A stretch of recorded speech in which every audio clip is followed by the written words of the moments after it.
మన ముకుంద జ్యువెల్స్ వారి కొత్త బ్రాండ్ పూర్వి లైట్ వెయిట్ లో హెవీ డిజైన్స్ ఈ నవంబర్ 1 కుక్కట్పల్లిలో గ్రాండ్ ఓపెనింగ్ వివరాలకు సంప్రదించండి. నమస్తే రమగారు. నమస్తే చే మంచి సరదా కథ ఒకటి చెప్పుకుందామండి. అంత సరదాగా ఉండదేమో కానీ కొంచెం సరదాగా ఉండే కథ చెప్తాను. పూర్వం అంట కుంతల దేశానికి ఓ రత్నశేఖరుడు అని రాజుగారు ఉండేవారు. ఆయనకి ఇద్దరు భార్యలతోటి ఆయన బాగానే ఉండేవాడు. కానీ కొంచెం పెద్ద భార్య అంటే కొద్దిగా ఒక రవ్వ ఎక్కువ లైకింగ్ ఉందేమో ఆయనకి అని అనిపించేది. ఓకే. అయితే ఆ కాలంలోనట ఒక వ్యాపారస్తుడు ఒక ఆయన అద్భుతమైన రత్నహారం ఒకటి తెచ్చాడు. కోట్ల విలువ చేసేది ఒక్కటే. అది రాజుగారికి అంటగట్టాడు. ఆయన మహాప్రీతితో దాన్ని పెద్ద భార్యకి ఇచ్చాడు. చిన్న భార్య గుంచింది కానీ ఏం కుదరల.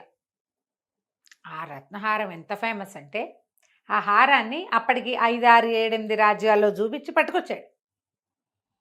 అందరికీ తెలుసు. అలాంటిది ఈయన తన ఇద్దరు భార్యలు ఉంటే ఓ భార్యకి ఆ హారం కొనిపెట్టాడంటే ఎంత విశేషం. బాగా చెప్పుకున్నారు. సరే, కొద్ది రోజులు గడిచాక ఈ రత్నశేఖరుడికి త్రినాథుడు అని ఒక మంత్రి ఉన్నాడు. మంత్రి గారికి ఒకే ఒక్క కూతురు, మూగ పిల్ల, డఫ్ అండ్ డెమ్. పాపం వివాహం కాల. ఆ రోజుల్లో 14కి 16కి పెళ్లి చేసేవాళ్ళు. పిల్లకి 18ో ఏడు వచ్చింది. సంబంధాలు ఎట్లా కుదురుతాయి? సహజంగా పాపం డిజేబుల్డ్ పిల్లలకి కొంచెం వెనకబడి ఉంటుంది కదా.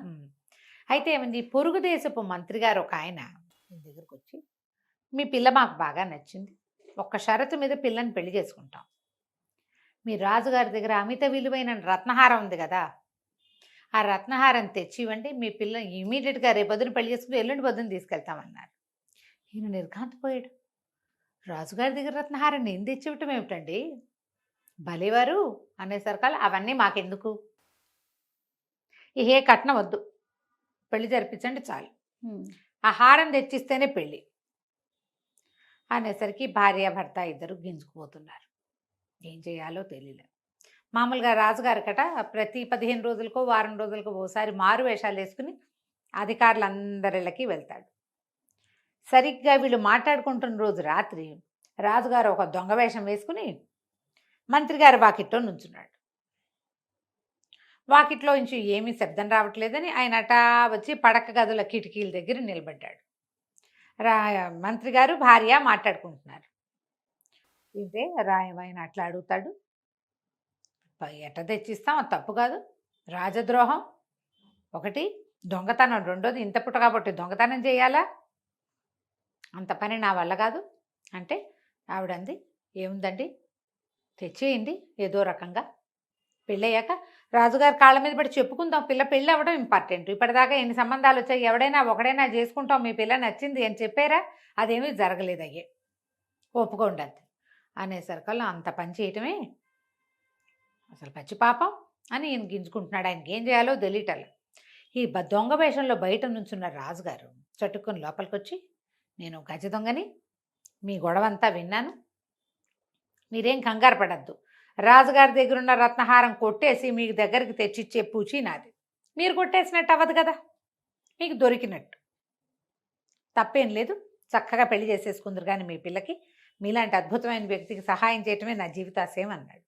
ఈయన వద్దు వద్దు కాదు కాదన్న భార్య అయ్యింది కొంచెం ఎంకరేజ్ చేసి, మనం ఏం చేయట్లేదు కదా, పెళ్ళయ్యాక ఏదో సందర్భంలో చెప్పుకుని కాళ్ళ మీద పడదాంలేండి అనేసరికి ఒప్పుకున్నాడు. సరే తెచ్చిపెట్టమన్నాడు. అవతల వాళ్ళకు కూడా హారం తెచ్చిస్తామని కబురు చేశారు. మర్నాడు రాజుగారు ఏం చేశాడు, ఒక స్వర్ణకారుణ్ణి పిలిచి, బంగారం పనివాడిని రాజమందిరంలోనే ఒక చిన్న దీని లాంటిది ఉంటే, సెల్లార్ లాంటిది ఉంటే, అది ఎవ్వరికీ తెలీదు, కుటుంబీకులకు మాత్రమే తెలుసు, అక్కడ కూర్చోబెట్టి ఈ రత్నహారం చూపించి, ఇలాంటిది సేమ్ డిట్టో, అంత ఖరీదైన రాళ్ళు కాదు, అదే రత్నాల్లో ఖరీదైన రత్నాలు వేరే కదా, ఒక నకిలీ హారం చేయమన్నాడు. వాడొక వారం 10 రోజులు కూర్చుని హారం చేశాడు. రాజుగారు మళ్ళీ దొంగ వేషం వేసుకుని ఆ నకిలీ హారాన్ని పట్టుకెళ్ళి మంత్రికి అప్పచెప్పాడు. మా నకిలీ హారం చూపించి ఈయనేమో కుమార్తెకి పెళ్లి ఏర్పాట్లు చేసుకున్నాడు. మంత్రి గారు అమ్మాయి పెళ్ళి అయిపోయింది. నెలలు గడిచినాయి. ఈ కథలో ఒక రోజులో అయిపోదుగా ఇదంతా. అదేలే. అక్కడి నుంచి ఓ రోజు రాజుగారు కులాసాగా కూర్చుని ఉంటే రాణిగారు పెద్ద రాణిగారు అంది, అదేమిటోనండి అన్ని కోట్లు పోసి కొన్నారు ఆ రత్నహారం, అందులో ఏమిటో రాళ్ళు డల్గా ఉన్నాయనిపిస్తోందండి అని చెప్పింది. తడిపేవా అన్నాడు ఆయన. ఒక్క మాటో రెండు మాటలో తడిసింది, అది ఎక్కువ తడిసింది అట్టు అనిపించలేదు, అంత తడపలా, కానీ రంగు మాత్రం డల్గా ఉన్నాయి, మొదట్లో ఉన్నంత మెరుపుగా లేవు అని చెప్పింది. పట్టురా చూద్దాం అన్నాడు ఆయన. పట్టుకొచ్చి చూసేసరికల్లా ఆయనకి తెలిసింది ఇది ఒరిజినల్ కాదు, తను చేయించిన నకిలీ హారం ఇది. ఈయన ఆశ్చర్యపోయాడు, ఏంటి నేనే పొరపాటున నకిలీ హారం ఉంచుకుని అసలైన హారం వాళ్ళ ఇంటికి చేర్చేశానా, ఇప్పుడు అది తెప్పించేయాలి. బాగా ఆలోచించి ఆయన ఏం చేశాడు, మర్నాడు తను ఒక దొంగ వేషం వేసుకుని, ఓ దొంగ వేషం, ఒక 10 మంది బట్టలకు దొంగ వేషాలు వేయించి ఆ పొరుగు దేశపు మంత్రి గారింటి మీద పడ్డారు. పడి వాళ్ళ ఇంట్లో ఉన్న నగ నట్ర అన్నీ కొట్టుకొచ్చేసారు. అన్నీ తెచ్చేస్తే పెద్ద హారం కూడా వచ్చేసింది. చూసే తెచ్చేసాడు. తీరా చూస్తే అది నకిలీ హారమే, అది కూడా నకిలీ, అది ఒరిజినల్ కాదు, అది కూడా నకిలీదే. ఈయన తెల్లబడి నేను జయించింది ఒకటి, ఇప్పుడు ఒరిజినల్ ఇది అదే కదా. సరే అక్కడి నుంచి స్వర్ణకారుణ్ణి పట్టుకున్నాడు ఆయన.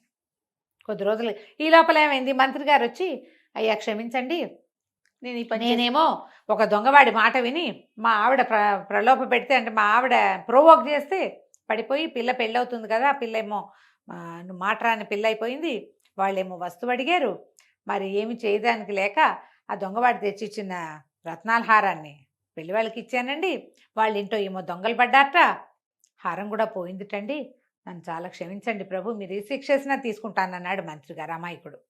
రాజుగారు అన్నాడు, ఏం పర్వాలేదులే, వాళ్ళ వస్తువులన్నీ వాళ్ళకి చేరేలా నేను చూస్తాను, ఏం పర్వాలేదు, మీరు కంగారు పడకండి, నేను మాట్లాడతానులేండి అన్నాడు. ఎందుకంటే అన్నీ కొట్టుకొచ్చింది వీళ్ళే కదా. అక్కడి నుంచి స్వర్ణకారుణ్ణి పిలిచేసరికి స్వర్ణకారుణ్ణి 2 చెంపలు వాయిదీసి, చెప్పు ఏం చేసావు, ఒరిజినల్ ఏది అని అడిగాడు. అడిగేసరికల్లా స్వర్ణకారుడిని నెత్తి బాదుకుని, బాబు నేను అప్పుడే అనుకున్నానండి ఇదేదో నాకు కొంప ముంచబోతోందని, చిన్నరాణి గారి దాసి ఒకటి మంజరి అనేది వచ్చి హారాలు 2 చెయ్యి అని చెప్పిందండి, చిన్నరాణికి కూడా నకిలీ హారం కావాలంది, నేను చేశాను, ఒకటి మీ చేతిలో పెట్టి ఒకటి చిన్నరాణి గారి చేతిలో పెట్టాను అనగానే రాజుగారికి ఇప్పుడు మంజరిని పట్టుకోవాలి. 2 రోజుల తర్వాత మంజరిని కేకేయించాడు. దాన్ని ఇంచుమించు జైల్లో పెట్టినంత పనిచేసి దాన్ని కూడా 2 చెంపలు వాయించి, ఏది ఏం చేసావు హారం అంటే, ఆవిడేం చేసింది, అమ్మాయి చిన్నరాణి నేను కుమ్మక్కయ్యాము, మరి మీరు హారం చేస్తున్నారని మాకు తెలిసిపోయింది. ఎలాగా, మంజరి వాళ్ళ అక్క స్వర్ణకారుడి ఇంటి దగ్గర పనిచేస్తుంది, స్వర్ణకారుడు ఏం చేస్తున్నాడో వాడి భార్య మంజరి వాళ్ళ అక్కకి చెప్పింది, అక్క వచ్చి మంజరి చెప్పింది, మంజరి వెళ్ళి రాణికి చెప్పింది. ఇలాగే కదా వెళ్తాయి విషయం, ఒకళ్ళకొకళ్ళు చెప్పుకుని ఫైనల్గా నేనేం చేశాను, అతను 2 నకిలీ హారాలు చేశాడు, నేనే స్వర్ణకారుడి కన్నుగప్పి ఒరిజినల్ హారాన్ని రాణి గారికి చేర్చాను. రాజుగారికి చిరాకొచ్చింది, నేనేదో ఒక పని చేయబోతు ఇదంతా పశాంపుసం అయింది ఏంటి. అక్కడి నుంచి ఏం చేశాడు,